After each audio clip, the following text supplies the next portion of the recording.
వేదాలు, ఉపనిషత్తులు నాద బ్రాహ్మణాన్ని ప్రస్తావిస్తున్నాయి. ఈ బ్రాహ్మణంలో నారాయణుని, ఆ దేవుడి అవతారాలను లయబద్ధంగా కీర్తించడం ఆచారంగా వస్తుంది.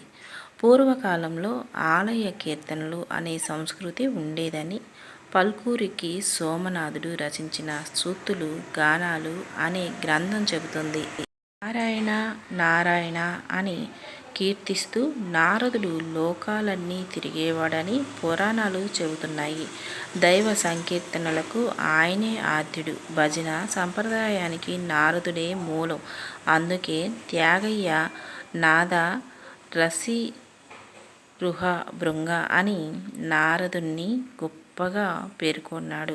నాదం అనే పద్మంలో నిరంతరము అమృతత్వాన్ని ఆస్వాదిస్తున్న తుమ్మెద వంటివాడని త్యాగయ్య భావం. భజనలో కూడా అంతటి సుధరసాన్ని ఆస్వాదిస్తాం.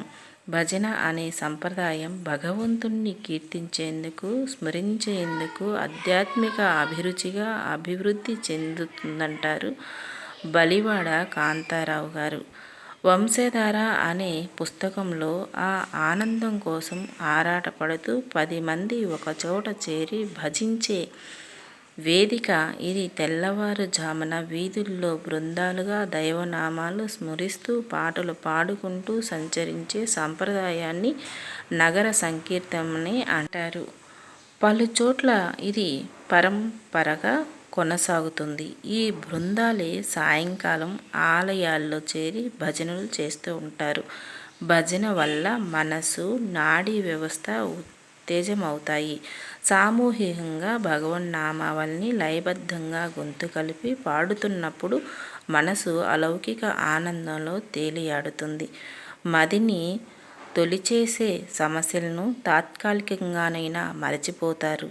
మానసిక, శారీరక ప్రశాంతత కలుగుతుంది. అలసటను మరిచి నూతన ఉత్తేజం పొంది ఉత్సాహవంతులవుతారు. తెలుగువారి పల్లెల్లో అనాదిగా వస్తున్న భక్తి ప్రక్రియలో చెక్క భజన ఒకటి. హనుమద్దేవాలయంలో కార్తీక మాసంలో ఈ బృంద సభ్యులు భజనకు తగినట్లుగా లయబద్ధంగా కాళ్లను కదిలిస్తూ భక్తిని ప్రకటిస్తారు. భారత, రామాయణ, భగవతాది పురాణాల్లోని అంశాలను పాడుతారు. పండరీ భజనలు, తెలంగాణ భజనలు అనే ప్రక్రియలు ఉన్నాయి.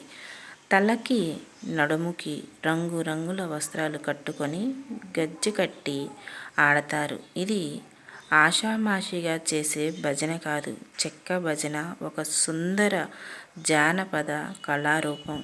భజనతో మనసు చైతన్యం చెంది బ్రహ్మానంద రసస్వాదన చేయగలగదని అంటారు. అందుకే శ్రీరామదాసు భజన సాహిత్యానికి ప్రాధాన్యమిచ్చాడు. ఓ రామ నీ నామం ఏమి రుచిరా, శ్రీరామ నీ నామం ఎంత రుచిరా, పూర్వీ కళ్యాణి అంటూ చక్కటి భజన రాశాడు. శ్రీరామదాసు చుక్క చుక్కల లేడి రామ్ భజన, సూది కన్నుల లేడి రామ్ భజన లాంటి కీర్తనలను త్యాగయ్య రాసిన ఉత్సవ సంప్రదాయ కీర్తనలు, దివ్యనామ సంకీర్తనలు సైతం నగర సంకీర్తనల్లో చోటు చేసుకున్నాయి. భజనలు వింటుంటే ఆధ్యాత్మిక ఆనందం, పాల్గొని గానం చేస్తే ఆరోగ్యం సమకూరుతాయి. ఆనాటి రోజుల్లో ఇంత హడావుడి, ఇంతసేటు ఉరుకులు పెరుకుల జీవితం, మనిషి మీద మనిషికి పోటీతత్వం ఉండేవి కావు. ఏ కాడికి నలుగురు బాగుండాలి, నలుగురిలో మనం ఉండాలి అని కోరుకునేవాళ్ళు.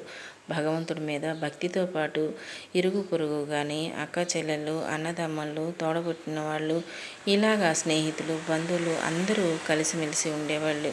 కనీసం ఇవాళ కూర్చొని 10 నిమిషాలు భోజనం చేయటానికి కూడా టైం ఉండట్లేదు జనానికి, నిజంగా మాట్లాడుకోవాలి అంటే. ఎందుకని అంటే ఇవాళ పెరిగిపోయిన ఖర్చులు, ఉరుకుల బెరుకుల జీవితం, సమయం అనేది సరిపోక ఒడిదుడుకుల జీవితంతో అల్లాడిపోతున్నారు జనం.